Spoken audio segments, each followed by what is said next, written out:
Seigneur, ta parole est grande, elle demeure à jamais. Ta parole est infaillible, rien ne peut la supprimer. Bienvenue à vous, chers spectateurs, ainsi qu'à tous nos spectateurs dans le monde entier, pour un nouvel épisode de notre émission d'études quotidiennes Toute la Bible. Je considère comme une occasion en or pour nous, qui ne se présente pas souvent, le fait d'étudier ensemble le livre d'Ézéchiel. Beaucoup de gens ignorent qu'il existe dans la Bible un livre intitulé « Livre d'Ézéchiel ». Beaucoup de gens possèdent une Bible, mais n'étudient pas le livre d'Ézéchiel, et beaucoup d'églises n'étudient pas le livre d'Ézéchiel. Le livre d'Ézéchiel est l'un des livres des grands prophètes de l'Ancien Testament. Par la grâce de Dieu et pour la première fois, nous allons essayer d'étudier ensemble et de découvrir les trésors que recèle la parole de Dieu, en particulier dans le livre d'Ézéchiel. C'est pourquoi je vous encourage à nous suivre pendant cette étude tout au long de 30 épisodes. Nous aborderons les principaux thèmes du livre d'Ézéchiel composé de 48 chapitres. Si vous avez des questions, même sur des parties qui n'ont pas été abordées au cours de l'étude, n'hésitez pas à nous les envoyer et nous essayerons d'y répondre. Dans l'épisode d'aujourd'hui, nous arrivons au deuxième chapitre. Après avoir parlé de la vision qu'Ézéchiel a eue au chapitre 1, nous allons aujourd'hui examiner les événements du chapitre 2 avec notre invité, le serviteur du Seigneur, Frère Youssef Riyad. Bienvenue, Frère Youssef. Bienvenue également à nos invités, honorés de vous avoir parmi nous. Nous allons commencer notre étude dans quelques instants. Ne quittez pas.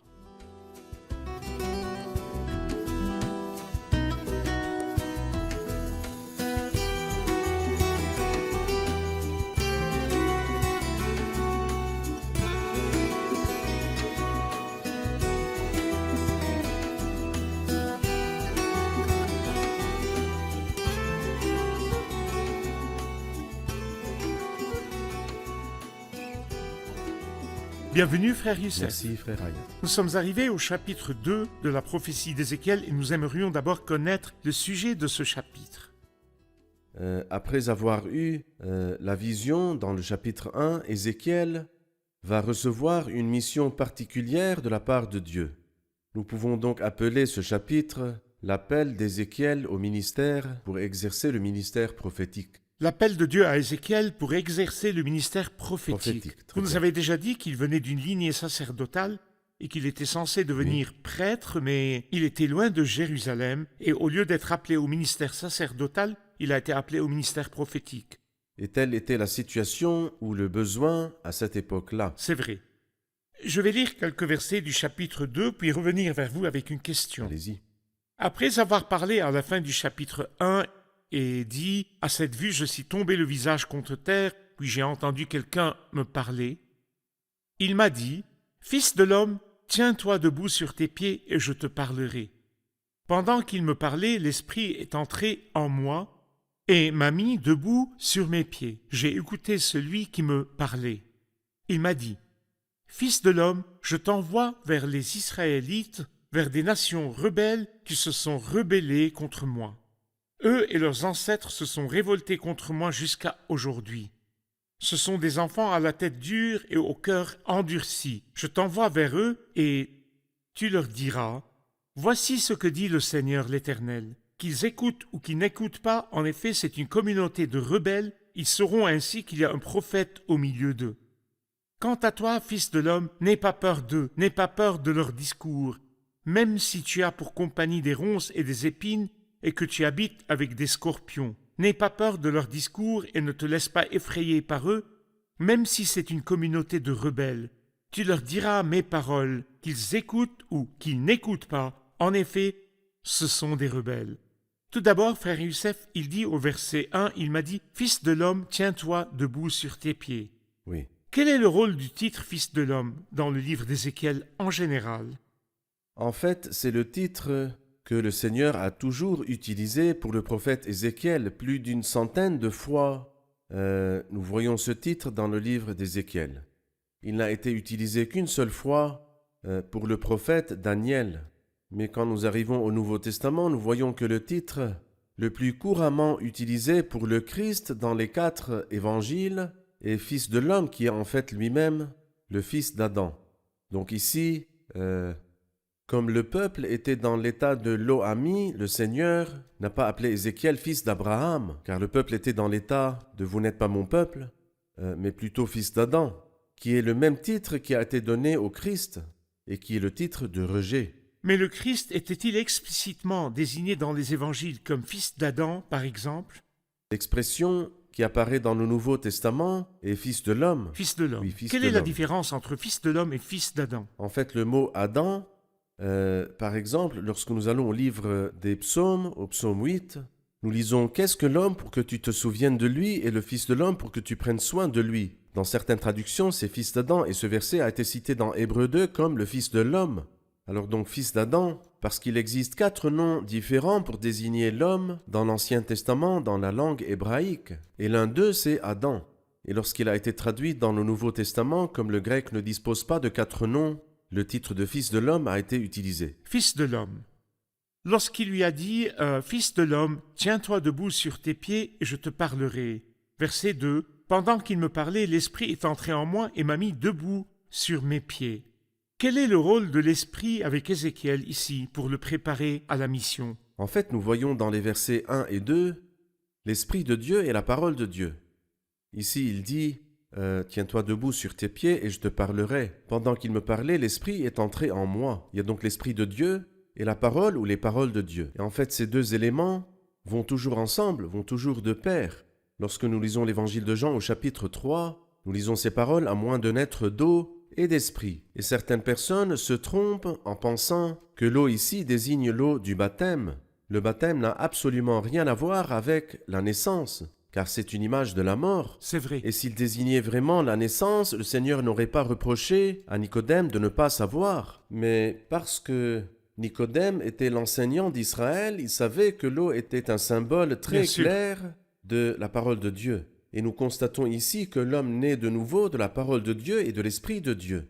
Cependant, l'homme qui naît de nouveau de la parole de Dieu et de l'Esprit de Dieu a également besoin dans son ministère de la parole de Dieu comme substance et de l'Esprit de Dieu comme puissance. Alors je ne parle pas avec mes propres mots, mais je transmets la parole de Dieu aux gens, non pas par ma force, mais par la puissance de l'Esprit de Dieu. Bien sûr, nous ne disons pas de notre propre chef que l'eau fait référence à la parole, mais Paul dit dans Éphésiens 5 à propos du Christ et de l'Église, après l'avoir purifié et lavé par l'eau de la parole. Oui. L'eau équivaut donc à la parole. Et si nous allons vers Ésaïe 55, nous trouverons plus d'une image qui confirme que l'eau symbolise la parole de Dieu. Vous tous qui avez soif, venez vers l'eau. Écoutez-moi vraiment. Et la pluie et la neige descendent du ciel et n'y retournent pas sans avoir arrosé la terre.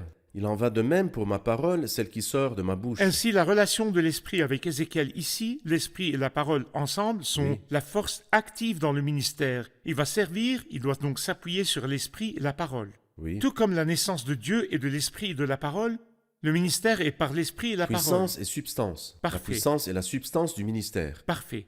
Je vais lire les passages suivants en commençant par le verset 3. Il m'a dit « Fils de l'homme, je t'envoie vers les Israélites » et il commence à décrire cette nation comme une nation rebelle qui s'est rebellée contre moi.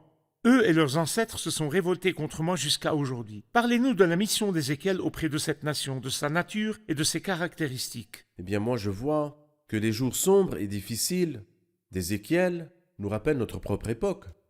Quand nous allons à la deuxième épître à Timothée, nous apprendrons qu'un temps viendra, et ce temps est déjà venu en effet. Et quel est ce temps? Il dit un temps viendra où les hommes ne supporteront pas la saine doctrine. Au contraire, ils se donneront une foule d'enseignants conformes à leurs propres désirs. Le problème n'est donc pas la rareté des enseignants, ils sont nombreux. Mais malheureusement, ils n'annoncent pas la parole de Dieu, mais plutôt des paroles qui plaisent aux gens. Et je pense qu'aujourd'hui, nous vivons une telle époque.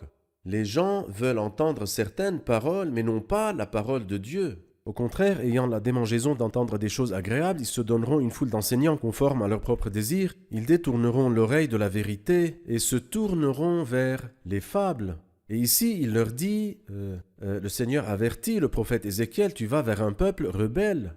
Ce n'est pas qu'ils refusent d'entendre la parole de Dieu, non. Quand nous nous tournons vers Ézéchiel 33, nous voyons les gens venir écouter la parole du prophète dans une foule qui se bouscule. Mais ils voulaient écouter des paroles qui leur plaisent. Et ensuite, rien du tout. Ils écoutent tes paroles, mais ils ne les mettent pas en pratique. Et en fait, la rébellion de cette nation n'a pas commencé aujourd'hui. Parce qu'il dit jusqu'à aujourd'hui. Jusqu'à aujourd'hui, mais quand a-t-elle commencé? Lisez le livre du Deutéronome au chapitre 32. Vous trouverez Moïse disant à la nation, « Vous avez été rebelles contre l'Éternel depuis que je vous connais. » En d'autres termes, depuis que Dieu a envoyé le premier prophète qui est Moïse, le peuple désobéissait à Dieu. Et jusqu'à quand? Jusqu'à Ézéchiel, le dernier prophète avant l'exil ou pendant l'exil, il le désobéissait. Malheureusement, écouter la parole de Dieu est une chose, C'est vrai. mais obéir à cette parole est une autre chose. C'est bien que vous ayez souligné quelque chose de très important. Comment répondre à la parole de Dieu? Oui, En fait, il peut y avoir un rejet de la parole. Les gens n'écouteront pas la parole de Dieu. Oui. Mais le plus dangereux est de l'écouter et de l'ignorer. c'est vrai. Nous voyons souvent de grands groupes de personnes Hmm. remplir les lieux de culte Oui. et il y a des prédications enflammées sur la sainteté de Dieu et la gloire de Dieu et les gens semblent heureux et réceptifs. Hmm. Mais que font-ils ensuite? Qui d'entre eux se condamne devant la parole et lui permet d'exercer son merveilleux effet de purification de l'âme? C'est ce que nous voulons apprendre. Comment répondre à la parole de Dieu? Le Seigneur en a parlé dans le sermon sur la montagne. Et l'apôtre Jacques en a parlé aussi en disant quiconque l'écoute et ne la met pas en pratique se trompe lui-même. C'est vrai. Y a-t-il des similitudes ou des différences entre la mission d'Ézéchiel ici auprès de cette nation et la mission d'Ésaïe avant lui? La situation à l'époque d'Ésaïe était aussi une situation de rébellion. Dès le premier chapitre, il dit « J'ai nourri et élevé des enfants, mais ils se sont révoltés contre moi. Le bœuf connaît son propriétaire et l'âne la mangeoire de son maître. Cependant mon peuple ne connaît rien. » Et ici, c'est la même image. Dans Ésaïe chapitre 6, le Seigneur lui dit « Je t'enverrai vers un peuple. Ils écouteront tes paroles, ne les mettront pas en pratique et ne comprendront pas. » Ici, c'est la même idée. Dans Ésaïe chapitre 6, il dit « Va vers ce peuple et dit « Vous aurez beau entendre, vous ne comprendrez pas. » C'est malheureusement la même histoire ici, parce que le peuple s'est endurci et ne veut pas écouter. Et c'est pourquoi il dit dans Hébreux chapitre 3, « C'est pourquoi, comme le dit le Saint-Esprit aujourd'hui, si vous entendez sa voix, n'endurcissez pas. Votre cœur, ici le cœur du peuple, est endurci. » Merci, nous allons voir un reportage puis prendre une question des invités. L'Esprit de Dieu a donné à Ézéchiel la force dont il avait besoin pour accomplir les missions qu'il lui avait confiées. Lorsque Dieu vous appelle à accomplir une œuvre, il vous donne la force nécessaire pour accomplir cette œuvre. En fait, il est impossible d'accomplir l'œuvre de Dieu sans la force de Dieu. Le meilleur résultat que nous puissions atteindre est de reconnaître que nous ne pouvons pas, par nous-mêmes, accomplir l'œuvre que Dieu nous a ordonné de faire. Ceci est extrêmement important, en particulier dans le travail missionnaire. Nous devons comprendre que si nous sommes appelés par Dieu, il nous donnera la force nécessaire pour accomplir cette mission ou ces missions. Pourquoi le nom du Seigneur Jésus était-il associé au titre « Fils de l'homme » ? Dans le contexte du fils d'Adam qui était utilisé pour Ézéchiel et apparaît environ 100 fois dans ce livre, fils de l'homme a été utilisé pour le Christ. Pourquoi fils de l'homme? Environ 80 fois dans le Nouveau Testament, voire plus. Pourquoi fils de l'homme? Eh bien parce qu'ils ont nié qu'il était le fils de David. Et c'est pourquoi le Christ a demandé un jour à ses disciples « Qui suis-je d'après les hommes, moi, le fils de l'homme » Alors, la réponse des disciples était que les gens disent généralement que tu es l'un des prophètes. Malheureusement, même aujourd'hui, frère Ayad, beaucoup de gens considèrent le Christ comme l'un des prophètes, c'est-à-dire qu'ils croient avoir rendu service au Christ et que nous devrions les remercier et que Dieu devrait également les remercier. Et en réalité, ceux qui disent que le Christ est l'un des prophètes ne savent absolument rien du Christ, car le Christ a justement béni l'apôtre Pierre lorsqu'il lui a dit « Tu es le Messie, le Fils du Dieu vivant ». Le Christ, dans sa relation avec l'humanité, était le Fils de l'homme. Et puis ce titre est un titre de rejet. La première fois que le mot « Fils de l'homme » apparaît dans le Nouveau Testament, c'est dans Matthieu 8, verset 20. « Les renards ont des tanières, et les oiseaux du ciel ont des nids, mais le Fils de l'homme n'a pas un endroit où il puisse reposer sa tête. » C'est donc le titre du rejet. Mais c'est aussi le titre de la croix. Nous lisons par exemple dans Jean chapitre 3, verset 14, « Tout comme Moïse a élevé le serpent dans le désert, Il faut aussi que le Fils de l'homme soit élevé. » Mais en plus, la dernière chose, c'est que le Christ n'est pas seulement venu dans sa relation avec l'humanité comme Fils de l'homme, rejeté comme Fils de l'homme et crucifié comme Fils de l'homme, mais comme Fils de l'homme, il jugera, et comme Fils de l'homme, il régnera.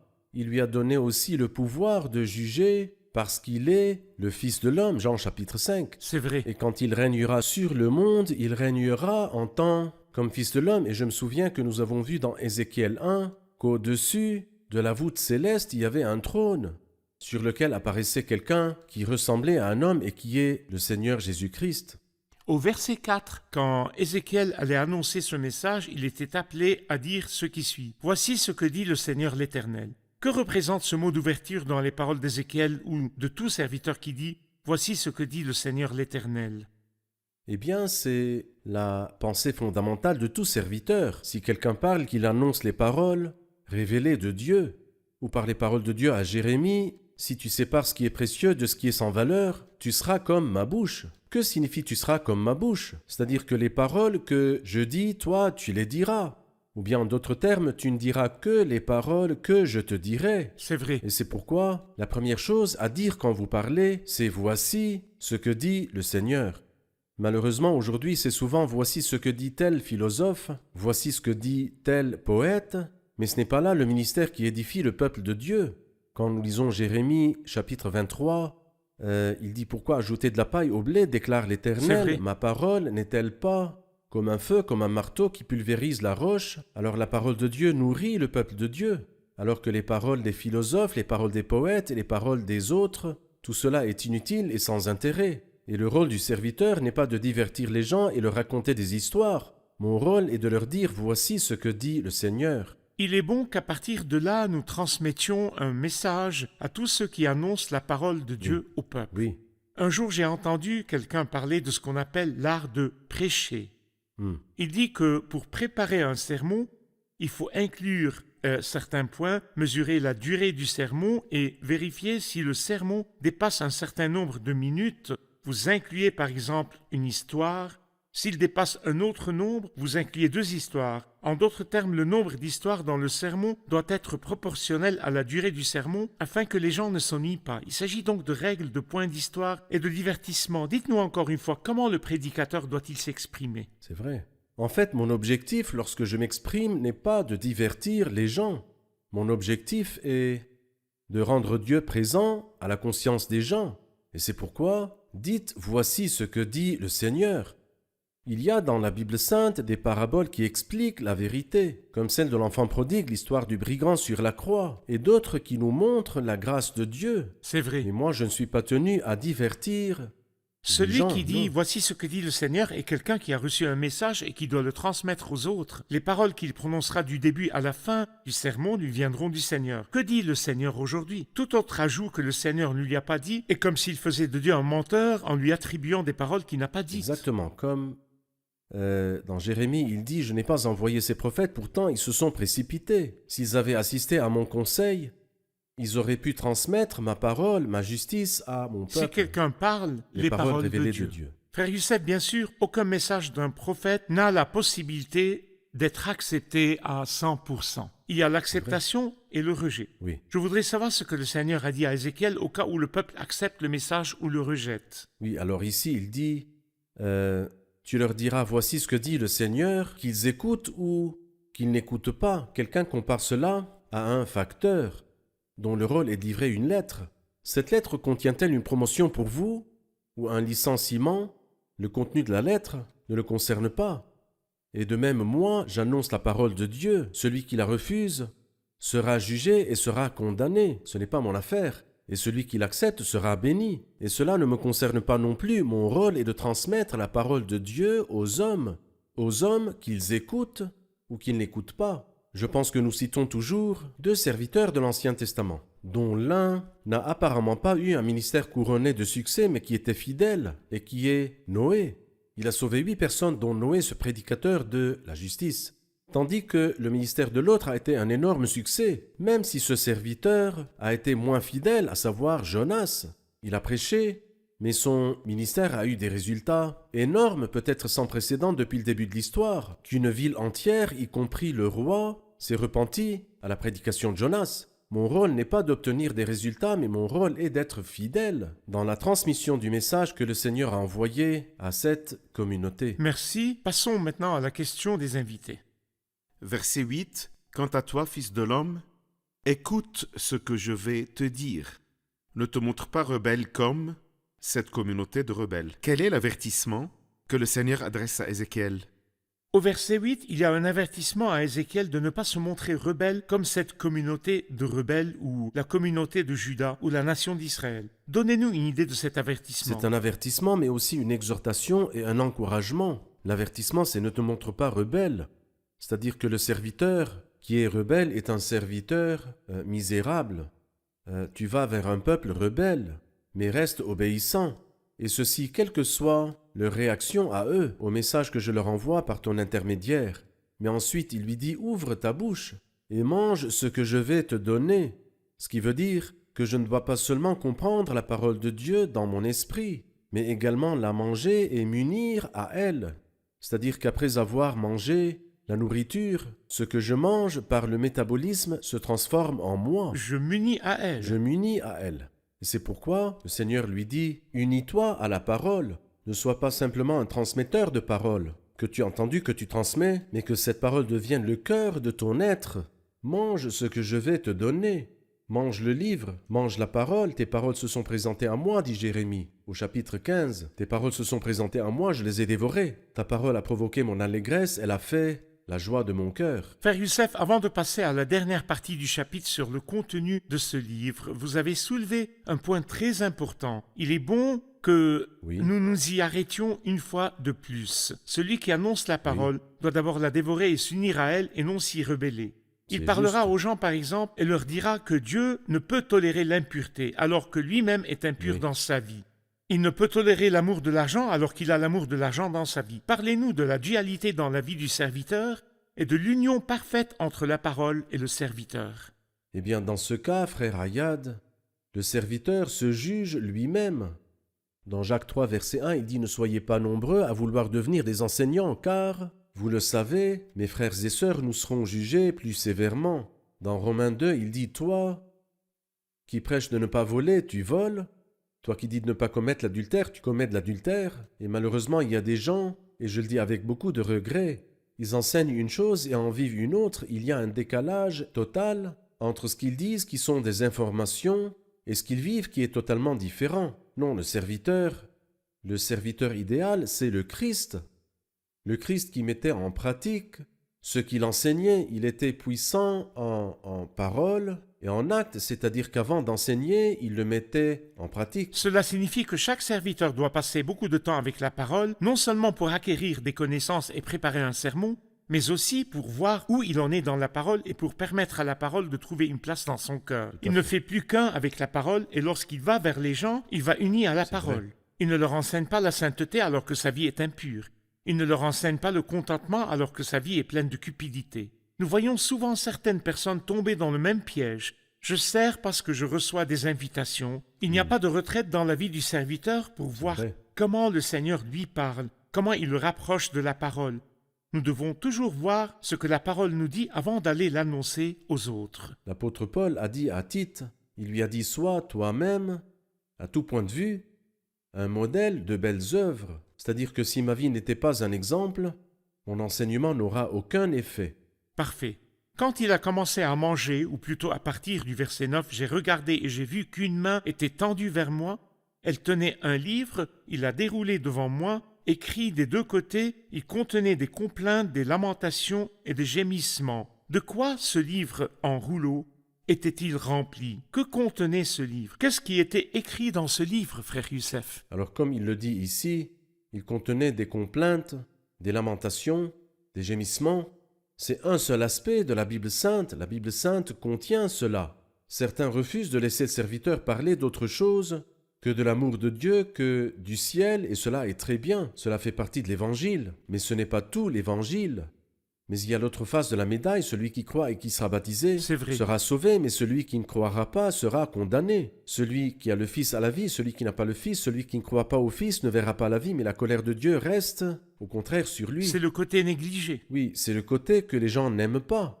Et si vraiment je cherche ce qui rend les gens heureux, je ne parlerai que du côté qui accroît ma popularité. C'est vrai. Pourquoi donc être un oiseau de mauvaise augure? C'est-à-dire, j'ignore la parole de vérité. En fait, Jonas, dont je parlais tout à l'heure, avait ce message. Dans 40 jours, Ninive sera détruite. Et pourtant, son ministère a porté des fruits. Nous devons transmettre la parole de Dieu. Et les personnes qui croiront seront sauvées et bénies. Mais que se passera-t-il à ceux qui ne croient pas? C'est leur choix. C'est à eux de choisir. Non, ce n'est pas ça. Ceux qui ne croient pas, il y a un jugement qui est à leur attente. Pas seulement un jugement, mais un trésor de colère pour le jour où Dieu révélera sa colère et son juste jugement. Merci frère Youssef, j'apprécie vraiment d'étudier avec vous. Revoyons l'épisode avec nos invités.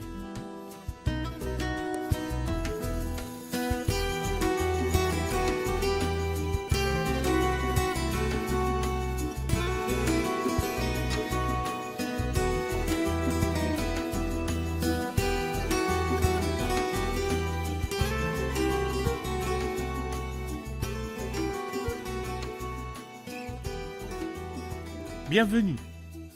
Au début du chapitre 2, Ézéchiel est appelé fils d'Adam. Quel est le rôle du titre fils d'Adam dans le livre d'Ézéchiel? Que signifie-t-il et quelles sont les similitudes et les différences entre ce titre et celui donné au Christ, fils de l'homme? Fils d'Adam était le titre que Dieu a donné à Ézéchiel dans ce livre, et il était approprié à la situation du peuple car il n'était plus fils d'Abraham, ce n'était plus le titre utilisé. C'est pourquoi il l'appelle fils d'Adam une centaine de fois dans ce livre. Ce titre n'a été utilisé qu'une seule fois pour Daniel et environ 80 fois pour le Christ dans le Nouveau Testament où il est appelé fils de l'homme. Nous comprenons que fils de l'homme est identique à fils d'Adam car en hébreu il y avait 4 mots pour décrire un homme, y compris Adam. En grec il n'y avait pas autant de mots, c'est pourquoi il a été traduit par fils de l'homme. Et le titre fils de l'homme est lié à sa relation avec l'humanité, car ils n'ont pas voulu reconnaître qu'il était le fils de David. C'est aussi un titre de rejet, comme nous le comprenons dans Matthieu 8:20.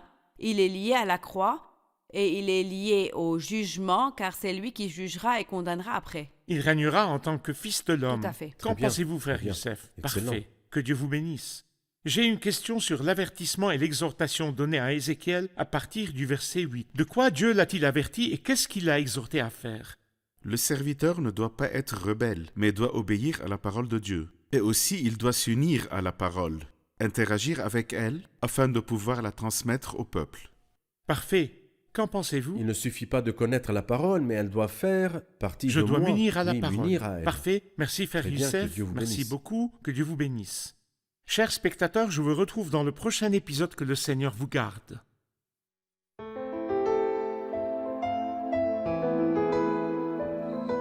Seigneur, ta parole est grande, elle demeure à jamais. Ta parole est infaillible, rien ne peut la supprimer.